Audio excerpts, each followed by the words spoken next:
네, 안녕하세요. 이시케 교육 헝가리어 강사 송은지입니다. 이번 시간에는 헝가리의 역사와 문화에 대해서 한번 공부해 보도록 하겠습니다. 가장 먼저 학습 목차입니다. 헝가리의 역사와 이제 국경일, 축제에 대해서 한번 공부해 볼 건데요. 여기서 헝가리 역사를 전반적으로 전체를 다 다루지는 않았고요. 중심되는 사건들 중심으로 한번 살펴보도록 하겠습니다. 가장 먼저 헝가리가 어떻게 건국되어 있는지에 대해서 말씀드리도록 하겠습니다. 헝가리는 유럽에서 가운데에 있는 나라로 알려져 있는데요. 이 땅에서 원래부터 살았던 민족이 헝가리 사람이다 라고 불리는 게 아니라요. 원래 아시아, 동쪽에서 사람들이 말을 타고서 이렇게 기만 민족이 이동해 와서 이쪽에 방문했더니 여기에 넓은 평야지대가 있었습니다. 그래서 여기 보니까 살기 되게 좋겠는데 해서 정착한 민족이 헝가리 사람들이다 라고 알려져 있는데요. 처음에 여기 넘어올 때 7명의 족장들이 모여서 같이 나라를 형성했다고 알려져 있습니다. 이거는 이제 학자들마다 조금씩 다르게 볼 수 있다는 점도 한번 기억해 주시고요. 그래서 우리 영웅광장을 한번 보면 영웅광장이라고 하는 헝가리의 대표적인 관광지인데요. 여기 보시면 이 밑에 여기에 7부족의 동상들이 이렇게 나열되어 있는 게 보입니다. 그래서 헝가리를 맨 처음에 건국한 건국한 사람들의 동상들이 여기 있다는 점도 알아두시면 딱 방문했을 때 잘 보이실 것 같고요. 그 다음에 이제 보는 내용을 보면, 그래서 헝가리의 건국 연도는 보통 896년이다 라고 알려져 있습니다. 그래서 대평원지대와 그리고 두너강이 헝가리 중심에 이렇게 흐르는데, 이 흐르고 있는 이 강 주변에 처음 이제 이 나라가 정착돼서 이제 사람들이 정착해서 나라가 형성되었다 라고 되어 있는데요. 이 이후부터 이제 100년 넘게 이렇게 살다가 서기 1000년에 신성 로마 제국의 황제로부터 이슈투반이라고 하는 왕이 헝가리의 왕의 칭호를 이렇게 부여받게 됩니다. 그러면서 이제 공식적으로 이 나라가 건국이 되는데요. 그래서 헝가리 초대 왕은 세인트 이슈투반 이라고 불리는 이 사람인데, 그래서 이 사람의 이름을 딴 건축물들이나 그리고 이 사람의 이름이 항상 많이 거론되는 부분들이 상당히 많을 거예요. 그래서 뒤에 보시는 내용에서 한번 알아보도록 하겠습니다. 두 번째로는 이제 헝가리 역사에서 가장 중요한 사건이 공산화에 대한 내용인데, 제2차 세계대전에서 헝가리는 패하게 됩니다. 그래서 연합국 측이 이제 승리하자 모스크바에서 교육받은 공산 당원들이 헝가리를 공산화하게 됩니다.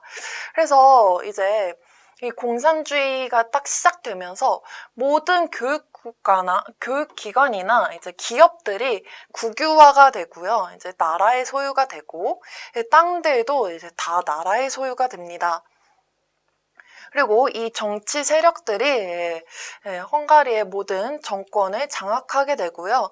1949년에 열린 총선에서는 단일 후보로 나가게 되고 그 선거에서는 95.6%의 지지를 얻게 됩니다. 그래서 공산당의 이제 세력이 강해지는 시기가 있었다라고 아시면 좋을 것 같고요.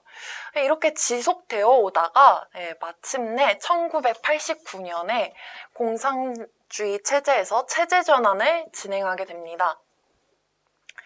이 시기가 제가 생각하기에 헝가리의 역사에서 가장 중요한 사건이라고 저는 생각이 드는데요. 여기에서 공산당을 이제 물리치려는 세력이랑 싸워서 충돌해서 이루어진 게 아니라 충분한 논의와 합의를 통해서 대화를 통해서 자유주의 체제로 전환되었다라는 게 특징이고요. 그렇다 보니까 이제 국가 소유였던 산업이 이제 개인 소유로 바뀌고, 원래 이제 단일 체제를 가지고 있던 정권도 이제 다당 체제로 전환이 되고, 그리고 모든 자산과 부동산도 이제 개인이 소유할 수 있도록 이제 소유권이 변경되는 사건이 모두 전체적인 사회 전반에서 이루어졌다라고 알려져 있습니다. 그래서 이와 같이 이 현대에서는 이제 협력 관계도 되게 중요하게 보는데요. 우선 비셰그라드 4개국이라는 거 한번 들어보셨는지 모르겠습니다. 그래서 1991년에 창설되었는데요.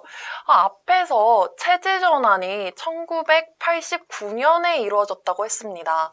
그래서 한 2년 후에 창설되었는데 여기 보시면 폴란드, 체코, 슬로바키아, 헝가리 모두가 공산주의 체제에서 체제 전환을 경험한 나라이죠.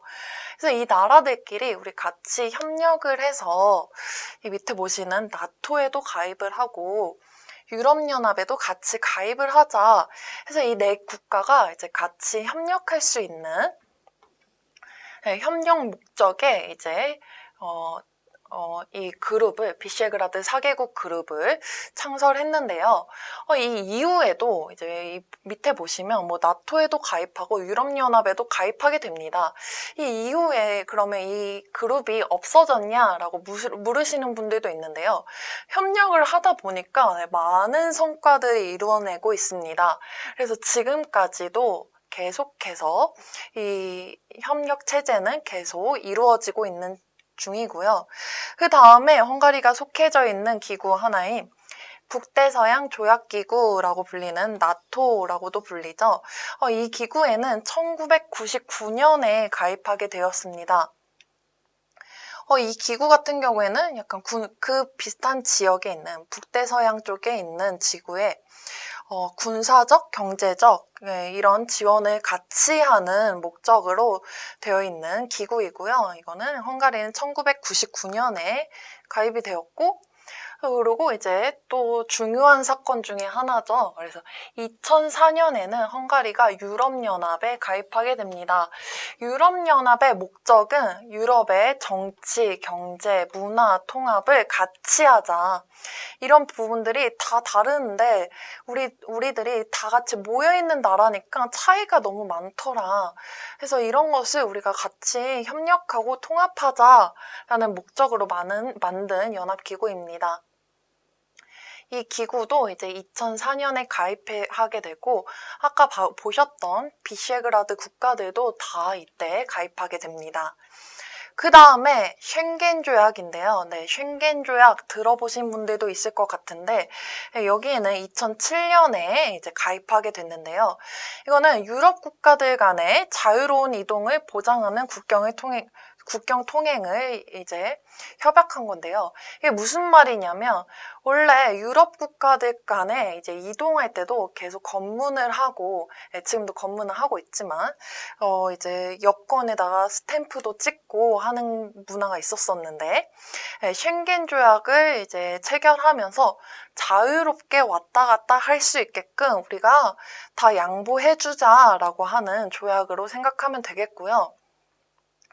네, 대표적으로 원래는 이제 헝가리 국경이 이제 다른 나라들과 많이 맞닿고 있기 때문에 이 주변 이 국경 쪽에 있는 지역에서는 출퇴근을 이렇게 왔다 갔다 하는 곳도 많습니다. 뭐 슬로바키아와 헝가리와 이렇게 국경이 맞닿고 있는 지역에서는 나는 집은 슬로바키아지만 출근은 헝가리로 해요. 그러면 매일 출근할 때마다 이 스탬프를 맨날 찍었어야 됐는데 이제 쉥겐 조약에 가입하게 되면서 이제 자유롭게 이동할 수 있게끔 이제 협약이 되었다라고 생각하시면 좋겠습니다.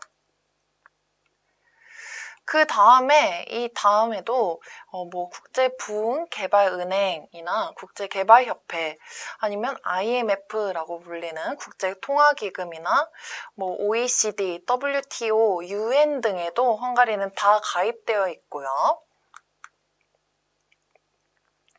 이제 이 다음부터는 헝가리의 대표적인 국경일에 대해서 알려드리도록 하겠습니다.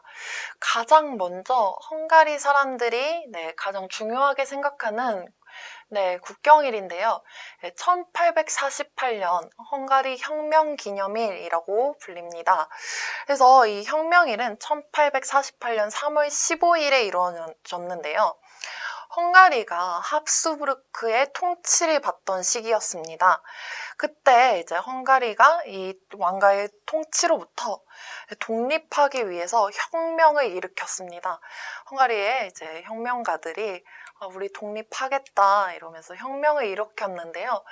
이때는 실패로 돌아가게 됩니다. 그치만 이 시도가 이후에 헝가리 역사에도 많은 영향을 주었기 때문에 이 혁명 기념일을 되게 이제 잘 지키는 편이고요. 이 기념일에는 보통 이렇게 도심에서는 이런 집회도 많이 일어나는 편이고요. 여기 보이는 이게 뭔지 아십니까? 다음 장에 설명을 써놨는데요.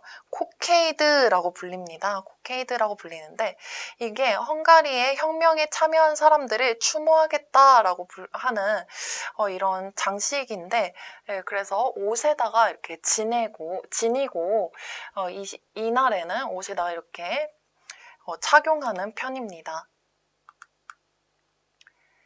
그 다음에는 헝가리에서는 우리나라처럼 설날과 추석을 이렇게 길게 지내지는 않지만 그만큼이랑 길게 지내는 국경일이 있습니다. 대표적인 거는 부활절인데요.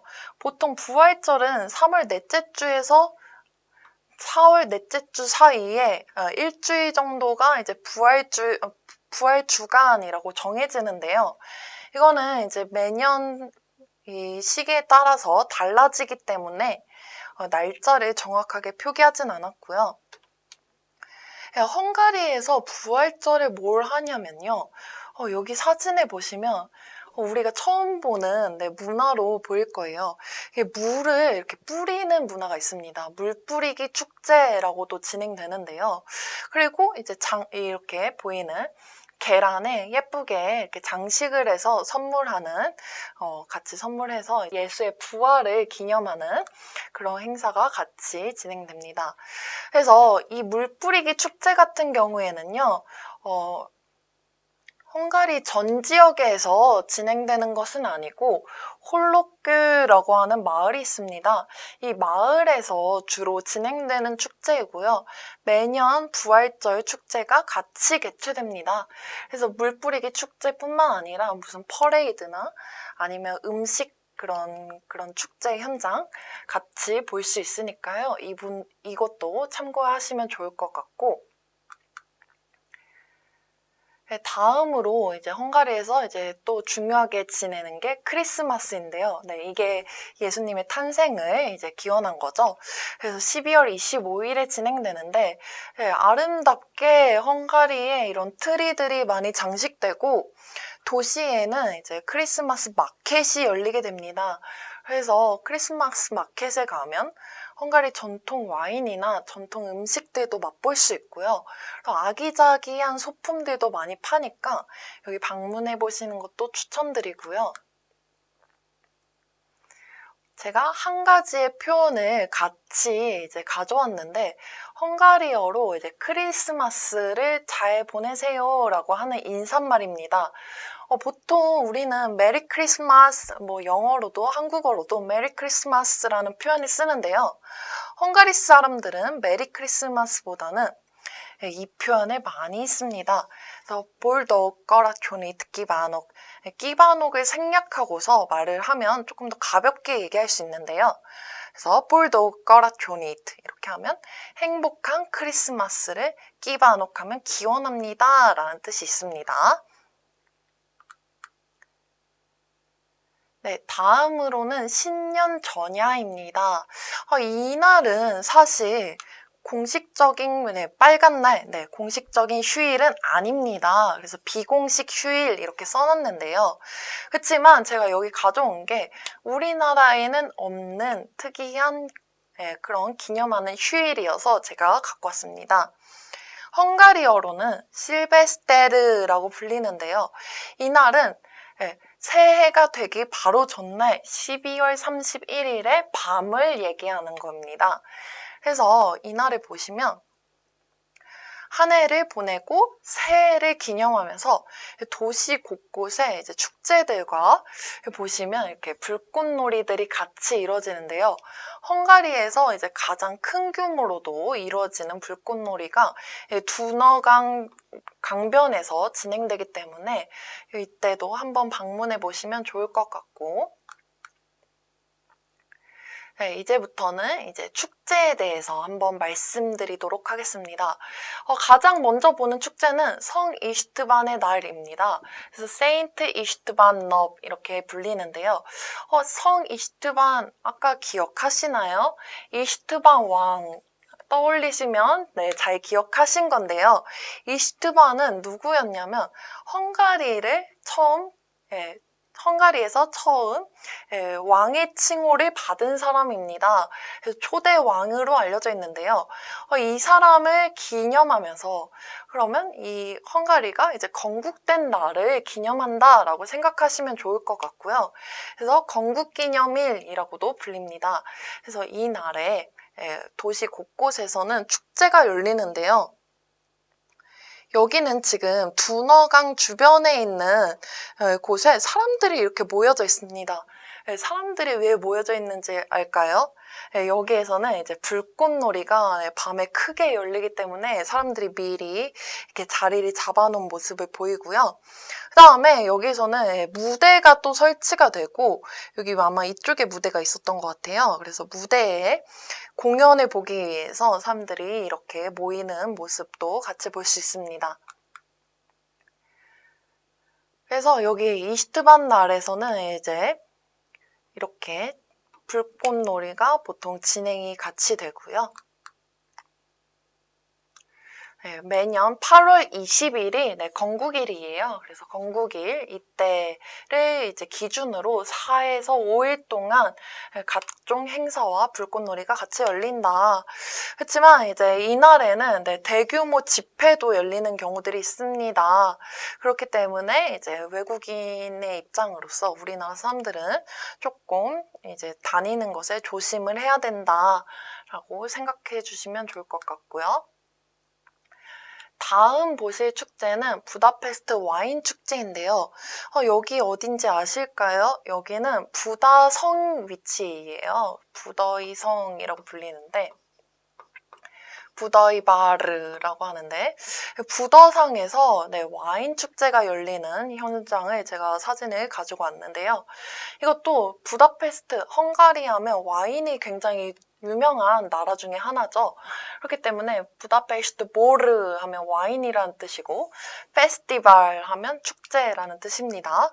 그래서 이렇게 부더 쪽, 부다상에서 진행되는 와인이고, 이거는 보통 매년 9월 달에 4일 동안 진행되는 게 특징이고요. 많은 사람들이 방문하고 있고, 헝가리에서 생산되는 다양한 와인들을 맛보고 여러 가지 문화 행사도 같이 하고 있는 게 특징입니다.